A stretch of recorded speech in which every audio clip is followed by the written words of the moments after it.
Hello again, and welcome back for part 2 of the response to the reflections page from the first week of class.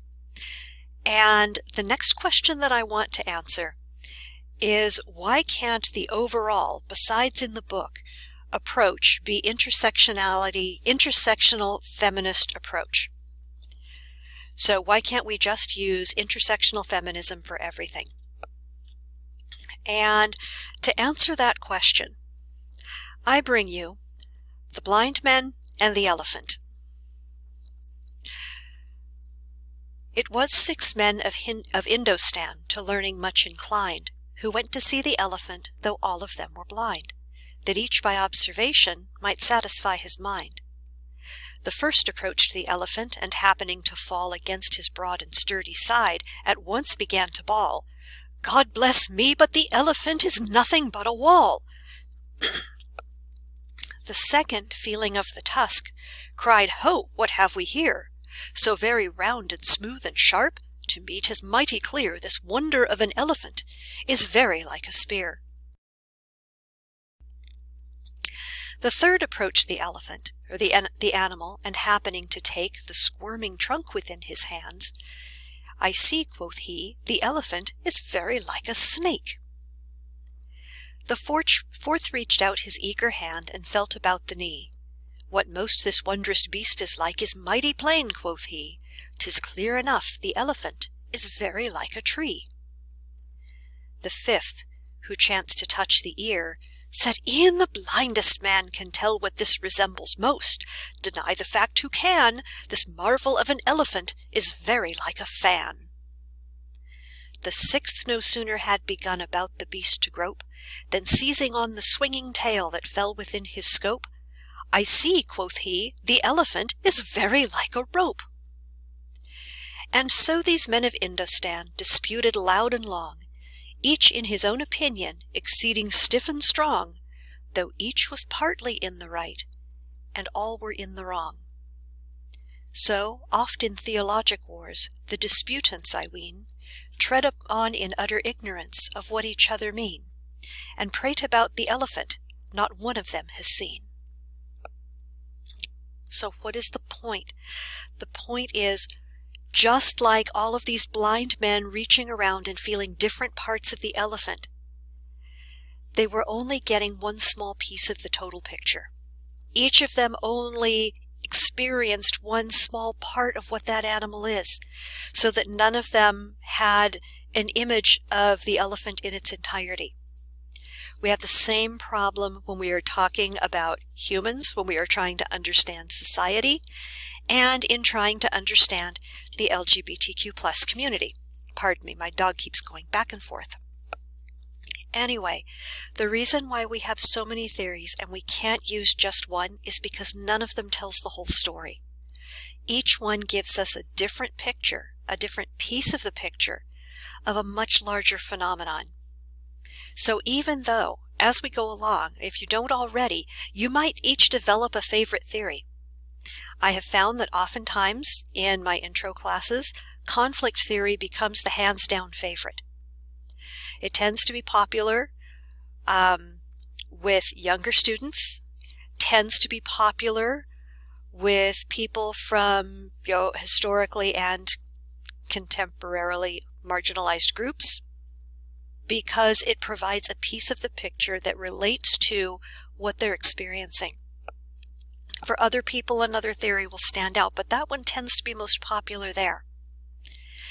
So even though you have a favorite, keep in mind that if you stick to only one, your favorite is now going to become the bias with which you look at everything in relation to what you're learning.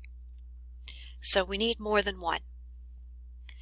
Now, when it comes to these theories that are driving people crazy, I will go back. Someone asked if I could go back and do a page, or said they'd like to see a page that just quickly summarized all 3 theories, like I did, all 3 of the modern theories, like I did for the classical, and I apologize for not having that already in Canvas. I will work on creating just a simplified intro page similar to that. Other people asked for more examples for each of these theories so that it made more sense how to use them. So, what I'm going to share with you next, and do not panic, I am actually going to be sending this one to you along with, just adjust the viewer here, move me out of the way. I'm going to be sending this document as an attachment so that you'll have it available, because there were also people asking, where did these other terms for each of the theories came from, these other ideas that I threw into my example, but that hadn't registered for other people. So here they are. I actually made theory cheat sheets. So when we're looking at functionalism, let's start with, we're going to go over here and go down just the functionalist column. And we're going to take a look at different aspects of that theory. And we'll do the same thing for each of them, which will lead us into feminist, or we've got a touch here on feminist theory. And then we've also got some over here about queer theory. So starting with functionalism, it looks at society as being stable and well integrated. Well integrated meaning that everybody's got their part to play and they're playing it. Just like, social integration is about how connected we feel to the people around us, and social integration is one of functionalism's main ideas. Okay, just how connected we feel to the other people in our environment. Do we feel like we're close to them? Do we feel like we can count on each other? Functionalism says that all of society on the larger scale, we're looking at the institutions. The institutions are so well integrated that each one can do its part, confident in the knowledge that other institutions are doing different parts, and that these things all together will keep society stable and functioning. Social facts are things that have power over us, that they can be tangible or intangible. Money has tremendous power over people. People will do a variety of things for money that they wouldn't do otherwise. And I do this in my live classes, like, pretend that this Stater Brothers receipt is $100 bill. Okay? For $100, right here in class in front of everybody, will you whistle a happy tune? Everybody's willing to do that. Okay. Will you whistle a happy tune while jumping up and down? People are still willing to do that. For $100, they're willing to look silly. I carry this farther and farther until eventually almost everyone has dropped out, because everyone's got a price. There is a limit to how much we are willing to make ourselves look ridiculous in order to get that reward. So money is a social fact. Other things that have control over our decision-making and our behavior are things like religion, whether or not someone's wearing a wedding ring. Okay, if you see somebody wearing a wedding ring, most people are going to be less likely to approach that person as a potential romantic partner. Most, not all. Political party. This is a total social creation. Okay, it is a social invention. But this social invention has so much power over us these days that it has, over the past 5-6 years, what we've seen is families actually dividing, not just along political lines, but stopping having communication with each other because of it. Okay? Social facts, these things that have a coercive power over us that may or may not be real physical, tangible things. Institutions are these big organizations, basically, stable things that assure that society's core needs get met. So we need a medical institution, we have an educational institution, we have economic institutions, and each one of these is dedicated to seeing that a specific facet of society's needs or a specific group of needs gets satisfied. Dysfunction is what we call it when things don't work. That one looks pretty self-explanatory. When society's stability is not being well maintained. So when things are not so well integrated anymore, the systems aren't communicating and cooperating as well as they did before. The institutions are not working as smoothly and efficiently as they should. Okay? When we're having a lack of communication between people within those between one institution and another, this can also be dysfunction. Enemy is what you've got when society's ability and the norms that keep our behavior in check no longer work.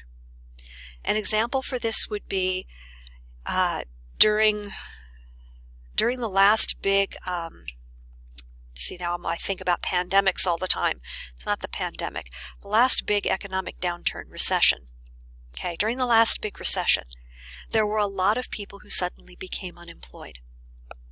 When you have a whole lot of people who are unemployed, the norms that defined their days, their weeks, how they organized their lives were lost.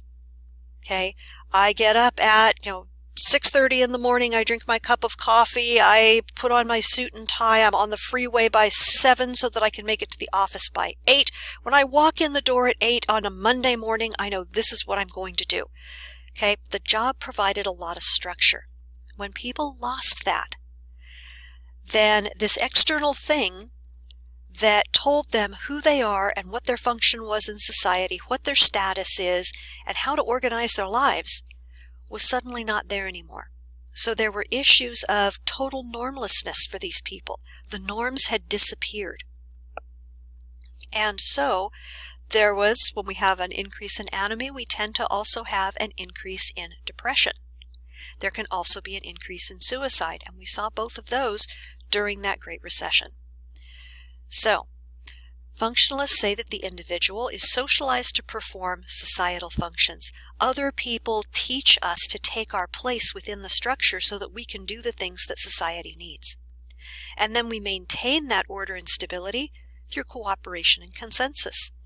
Cooperation means that we're each doing our part. Consensus means that we all agree that these things are important and this is how you do it. As far as social change, this is where functionalism gets a little weak. Because according to the functionalists, any kind of social change is supposed to promote social order and stability. It should be predictable, and it should be reinforcing of the society's existing structure and values. So basically, they describe it as being like social change should do a great job of keeping things the way they are. And if they're going to change, it's going to happen slowly and gradually, and not in a big way, because that would be totally destabilizing, which would lead to dysfunction, which would lead to enemies. So functionalists like things slow, steady, predictable. They like things to be well ordered, and they like this theoretical perspective likes for things to be, I picture it as being soothing. And I'll be honest, I like functionalism. I think it's a lovely way to structure a society. But does it tell the whole story? Does it describe the experiences of every group in society? And the answer is no, it doesn't. So for that, we need another theory. Now, I have a 15-minute time limit on this clock, so I am going to stop here, and I will come back and pick up with conflict interactionism, queer theory, and feminist theory in just a minute.